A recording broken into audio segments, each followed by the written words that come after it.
life responds to deserve, not need. Life responds to deserve, not need. Life was not designed to give us what we need. Life was designed to give us what we deserve. What we deserve. Once you understand that little life principle in your own self-interest, I'm telling you, it's life-changing. The ancient law does not go like this. If you need, you will reap. No, it doesn't work that way. A lot of people out there are hoping it works that way, but no, it doesn't. The ancient law goes like this. If you plant, you will reap. If you sow, you will reap. Somebody says, well, I really need to reap. Well, then you really need to plant in your own self-interest.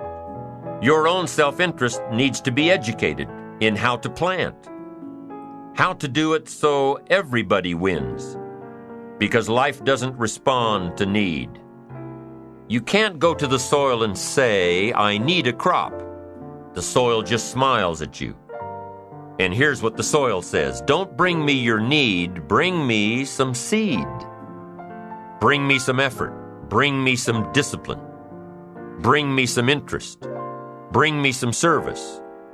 Bring me these things, and I'll return to you multiplied by 2 times, 5 times, 10 times. You can't come with need. You've got to come with seed.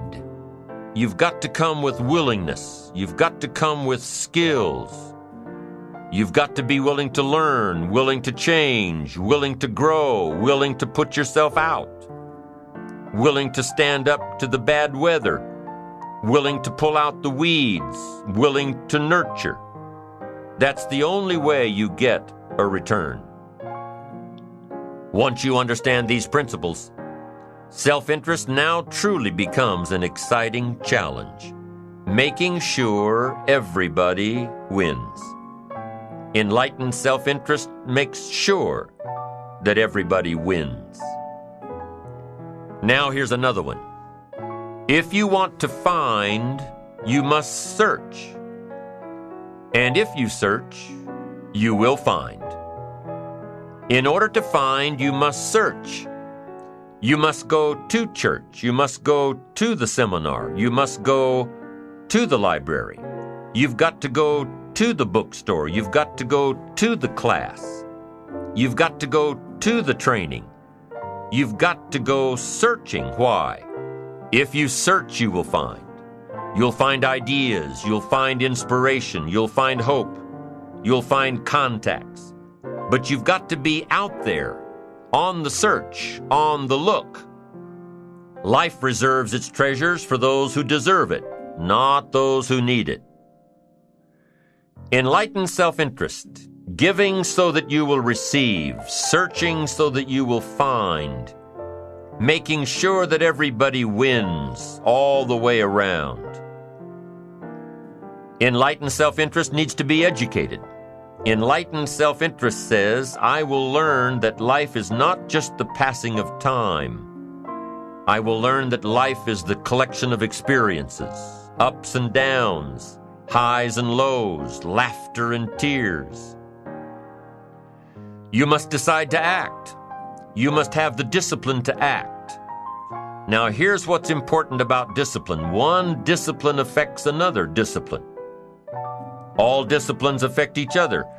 In fact, here's a good philosophical phrase. Everything affects everything else. Nothing stands alone. Don't be naive and say, this doesn't matter. Of course it matters. It all matters.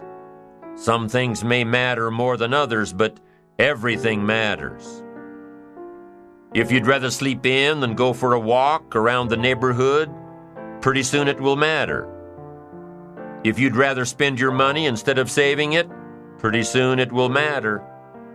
If you'd rather put off a letter to an old friend instead of corresponding regularly, pretty soon it will matter. If you'd rather work late every night instead of going home and spending time with your family, pretty soon it will matter. It all matters. Every letdown affects the rest. If you won't walk around the block, you probably won't eat right. And you probably won't buy the books, and you probably won't attend the seminars, and you probably won't spend your money wisely. And after years of this, it all adds up. So the key to reversing this process is to start picking up the discipline. It does matter. It all matters. Now, here's the positive side. Every new discipline affects the rest. Every new discipline makes a difference. That's why action is so important. The smallest action, the least action. The action that you won't think will matter. It all matters. Take it. Because when you start accomplishing and the value starts to return, you'll find inspiration to do the next one and the next one and the next one. If you start walking around the block, it'll inspire you to start eating right. You start eating right, it'll inspire you to get a book. You get a book and it'll inspire you to get a journal. You get a journal and it'll inspire you to develop some skills. Disciplines affect each other. Lack affects the rest of your life. The key is to diminish the lack. One of our greatest temptations is to just ease up a bit, to do just a little bit less than you're capable of, to take a little break. Somebody says, "It'll just affect my sales." No, it'll affect your consciousness. It'll affect your philosophies. It'll affect your home life. It'll affect everything. No, you can't ease up a bit. That's what vacations are for. When you're at work, work. When you're on vacation, rest. Wherever you are, be there. If you think about vacation when you're at work, you'll surely think about work when you're on vacation. You'll just mess it all up. So be disciplined. Get involved. Do all that it takes to get the job done. Get your health back. Get your bank account where it's supposed to be. Get your family in order. Get disciplined, be disciplined every day. When you set up the disciplines that give your life structure, miracles can happen, multiplied. And I'm telling you, anybody who wants to make a drastic change in their income can do it. I was broke at age 25 and a millionaire at age 31. Everything around me was the same. I changed. I refined my philosophy. I read the books. I took the classes. Started looking at life a little differently. I'm telling you, it works. Self-expression. Isn't self-expression really self-direction? How you think, how you move, how you motivate yourself? It is. And ambition is a result of self-direction. Positive self-direction says, I know who I am and I know where I want to go. I am accumulating knowledge and experiences and feelings and philosophies that will help prepare me for opportunities that I know will show up without notice. Positive self-direction. You know who you are and where you want to go. You've already spent a great deal of time thinking about it. You've been working on the parts of your personality that will make you better. Working on your attitude. Working on your health. Working on your time management skills. Putting it all down on paper. And you constantly see yourself in the place that you want to be. As you talk with yourself every day, how often do you ask, is what I am doing today getting me closer to where I want to be tomorrow? Am I making the daily adjustments necessary? Am I doing all that it takes? Will I keep on doing it until? Direction determines destination. Here's a question you need to ask yourself.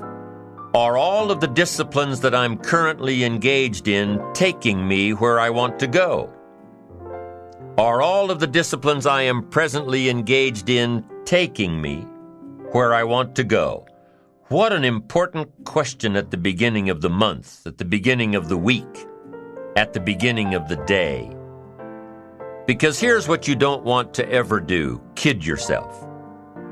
You know, kid your neighbor and kid me and kid the marketplace if you want to, but gosh, you can't kid yourself.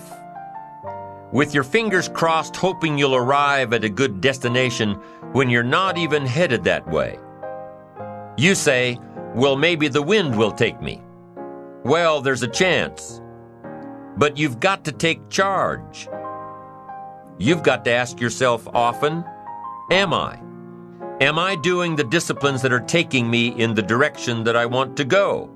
I don't want to be faked out here and think I'm on the way to financial success when there's not a prayer, not a hope. I don't want to be faked out hoping that there's someone else who's going to take care of it. Take care of me. They're not going to take care of it. They're not going to take care of me. What if all of your negative relatives turn positive? What'll that do for your fortune and your future? Not much. If prices come down a little, what'll that do for your fortune and your future, and your sophistication and your culture? What'll that do? Not much. If the economy gets a little better, what'll that do? Answer, not much. If you don't make plans of your own, you'll fit into someone else's plans. And guess what they have planned for you? You're right, not much. Most people wake up every morning counting on this not much list. And that's why what they have is not much. Not much hope, not much promise, not much progress. They're driving what they don't want to drive, living where they don't want to live, doing what they don't want to do. Forget the thief waiting in the alley to snatch your purse. What about the thief in your mind?